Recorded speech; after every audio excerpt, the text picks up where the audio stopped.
Happy Monday, everybody. I'm Amanda Head, the Hollywood Conservative, and this is your Hollywood Minute. What a difference a weekend can make. Ron DeSantis is out. I'm sure you all saw the news yesterday morning that he dropped out of the race and officially endorsed Donald Trump. Now, I don't think that there will be many of his voters who cross over and go to Nikki Haley's campaign, purely for the reason that I don't think Ron DeSantis supporters see Nikki Haley as someone who is compatible with Ron DeSantis's values and his campaign policies and things like that.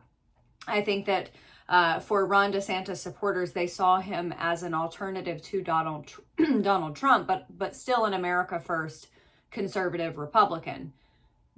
I don't think anybody is disillusioned into thinking that Nikki Haley is an America First conservative Republican. She has shown herself to be, especially on issues like immigration and Ukraine, she's shown herself to be pretty stinking establishment, if you ask me.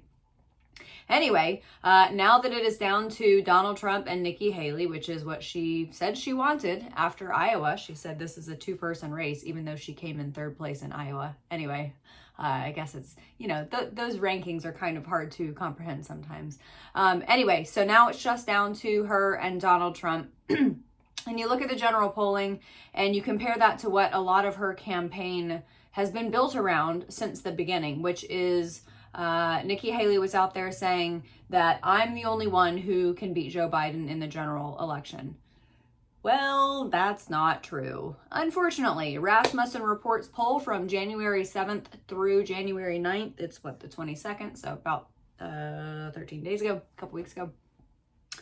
Donald Trump beats Biden in a general election 49-41. That is an 8-point spread. That is not only outside the margin of error, that I think for the state of New Hampshire, when you look at the metrics and the election policies, I do believe that that would be outside the margin of fraud as well.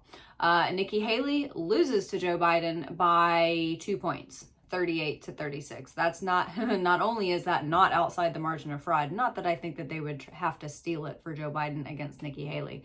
I think that Democrats, frankly, would be perfectly fine with Nikki Haley. But it's not even outside the margin of error. So I think that Nikki, I think she's going to have a tough road. I think that depending on what happens in New Hampshire, I think if President Trump wins by a certain margin, she's out. It's effectively over. I had said last week when Ron DeSantis was still in the race that if Donald Trump won by 10 points, then that would be the last nail in the coffin. I still think that's true. I guess maybe you can extend that margin, or I guess slim the margin a little bit, considering the fact that maybe some Ron DeSantis supporters would go over to Nikki Haley. But I still think that if Donald Trump beats her by 10 points or more in New Hampshire, that she's going to cave. And that's not because she wants to, it's because at that point, I think that there are a number of big dollar Republican donors who at that point will no longer see her as a viable candidate. And then, as we know in politics, when the money dries up, that's it. You're done.